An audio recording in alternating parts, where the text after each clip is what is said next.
हड़ताल से दिल्ली में अब तक 10,000 से ज्यादा सर्जरी टली, लंबी हुई वेटिंग लिस्ट। कोलकाता में महिला जूनियर डॉक्टर के साथ दुष्कर्म और हत्या के विरोध में डॉक्टरों की हड़ताल 10वें दिन भी जारी है। इससे दिल्ली में स्वास्थ्य सेवाएं बाधित हो रही हैं और मरीज प्रभावित हो रहे हैं। हड़ताल से दिल्ली में अब तक 10,000 से ज्यादा सर्जरियां टल गई, साथ ही वेटिंग लिस्ट लंबी हो गई है।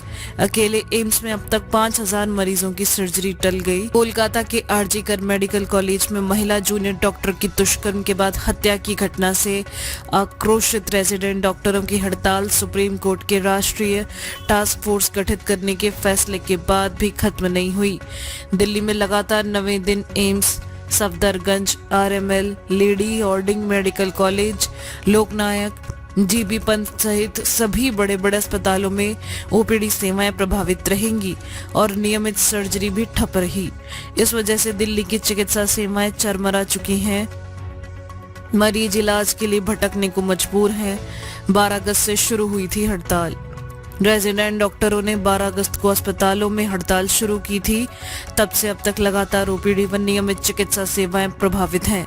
बताया जा रहा है कि अस्पतालों में रेजिडेंट डॉक्टरों कितने दिनों तक की लंबी हड़ताल के कारण दिल्ली में अब तक 10,000 से ज्यादा मरीजों की नियमित सर्जरी टल चुकी है। 9 दिनों की हड़ताल में 2 दिन अवकाश चल रहा है। अस्पतालों में सर्जरी की वेटिंग बढ़ी। एम्स में प्रतिदिन औसत 850 सर्जरियां होती हैं, जिनमें बड़ी सर्जरी के अलावा माइनर प्रोसीजर भी शामिल होते हैं। इस लिहाजा से एम्स में एक सप्ताह में 5,900 मरीजों की सर्जरी व प्रोसीजर होते हैं। हड़ताल के कारण 85 से 90% सर्जरी कम हो रही है।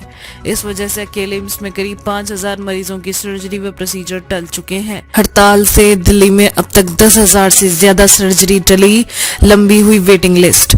कोलकाता में महिला जूनियर डॉक्टर के साथ दुष्कर्म और हत्या के विरोध में डॉक्टरों की हड़ताल 10वें दिन भी जारी है।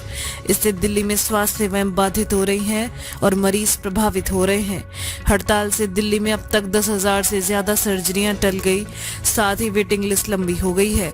अकेले एम्स में अब तक 5,000 मरीजों की सर्जरी टल गई। कोलकाता के आरजी कर मेडिकल कॉलेज में महिला जूनियर डॉक्टर की दुष्कर्म के बाद हत्या की घटना से आक्रोशित रेजिडेंट डॉक्टरों की हड़ताल सुप्रीम कोर्ट के राष्ट्रीय टास्क फोर्स गठित करने के फैसले के बाद भी खत्म नहीं हुई। दिल्ली में लगातार 9वें दिन AIIMS, Safdarjung, RML, Lady Hardinge medical college, Loknayak, GB Pant सहित सभी बड़े बड़े अस्पतालों में ओपीडी सेवाएं प्रभावित रहेंगी और नियमित सर्जरी भी ठप रही।